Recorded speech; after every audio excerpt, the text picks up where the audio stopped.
The slab-like grey bulk of the Ethiopian National Theatre in central Addis Ababa could not be further removed from the sparkle and attention-grabbing headlines of the Cannes Film Festival.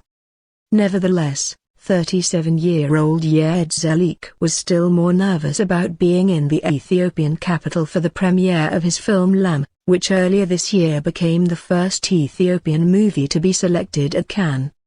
"I did not sleep last night," Mr. Yared says, 2 hours before the premiere.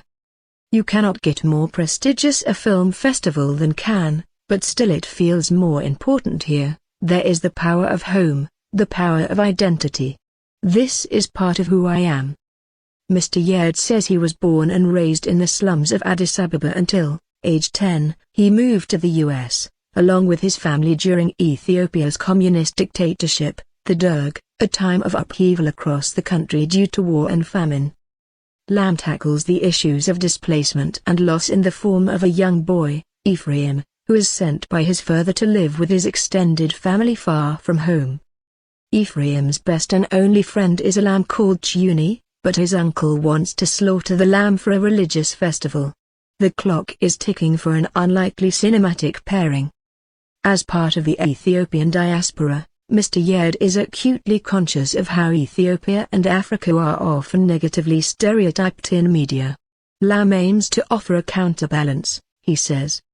"This film is a celebration of being Ethiopian," Mr. Yared says. "It is about the love, struggle, complexity and beauty here that you usually do not see portrayed." Mr. Yared says Africa has a major PR problem in the mass media and that it is high time to reassess these Africa misery stories. "I want Ethiopians to take away from the film a reassertion of identity and a positive sense of it, and Westerners to understand that Ethiopia is not a desert but green." 6 lambs auditioned. Lamb began as a 20-page master's thesis while Mr. Yared studied at New York University Film School, before a professor encouraged him to turn it into a feature-length film. In 2012 it won a script award from the Amiens Film Festival, leading to opportunities opening for the film to be made and castings began in Addis Ababa in 2014. The first half of the film was shot in Ethiopia's hot lowlands, with the second in the chilly highlands. Many foreign audiences are taken aback by the scenery and seeing such greenness, says Ghanaian producer Amampadu. "We filmed in the Simien Mountains and the Bale forests, Ethiopian landscapes people do not know about." The film's 2 main young stars, 14-year-old Ridiat Amaya, who plays Ephraim, and 16-year-old Kedist Siam, who plays his rebellious cousin, were also exposed to a previously unfamiliar world through their Cannes experience. The 2 first-time actors say they enjoyed the beautiful city but struggled with the food, especially the cheese, Kedist says. Ethiopia has a bustling indigenous cinema industry but it took a joint Ethiopian international effort to bring Lamb to foreign screens. The mostly Ethiopian crew is supplemented with film professionals from France, Germany, Kenya and Belgium bringing required additional expertise, Mr. Yared says. "The shoot was very disciplined and professional, a different standard to what I am used to," says 31-year-old local Ethiopian actress Ratesh Om, who plays Ephraim's aunt. "All the pre-production and workshops made a big difference." Casting for Ephraim included testing how Ridiat interacted with the 6 lambs initially on hand to play Chiuni, Zampadu says. "Ridiat bonded so well with one lamb the other 5 weren't needed." First Ethiopian film entry at Cannes.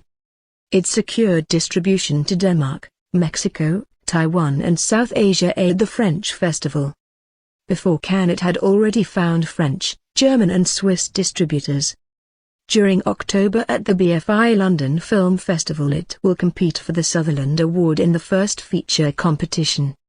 But securing partnerships to provide the $1.7 million, £1.1 million, budget proved a greater challenge. When pitching, not only did we have working with children and animals against us, but we wanted to do it in the mountains of Ethiopia. It was a hard sell, she says. Most funding was secured from European film organizations, and from the European Union-funded Africa, Caribbean and Pacific Cultural Sector Program. Ethiopian Airlines was another useful sponsor, flying all the crew, cast and equipment to the rugged highland territories featured in the film, and to those important international film festivals. Lamb follows on the heels of another internationally acclaimed Ethiopian film Difrit, which won the World Cinematic Dramatic Audience Award at the 2014 Sundance Film Festival for its portrayal of the Ethiopian tradition of kidnapping child brides. Could these successes herald the emergence of an Ethiopian movement in world cinema? The art of cinema has yet to be fully realized in the country, Mr. Yared says. The film industry needs development in all areas, financial, technical and artistic. Until those huge needs are met, most productions will remain at the local level. Subtle take on social issues. At the Addis Ababa premiere there was one noticeable absence, Chiuni, the lamb. At the end of filming it went to live on the family farm of one of the film's crew. After the screening, there was applause, but not the standing ovation some foreign audiences have given it. 33-year-old Daniel Malise and his group of 10 Ethiopian friends discussed the film as they left the theater. I liked how it told the sort of story you can come across in life but never see in a movie, he said.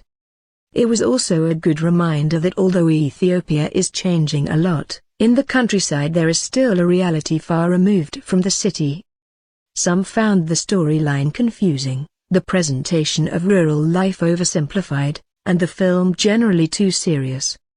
Mr. Daniel put this down to it being less commercial than Ethiopian cinematic fare that usually focuses on comedy, love and life in the city.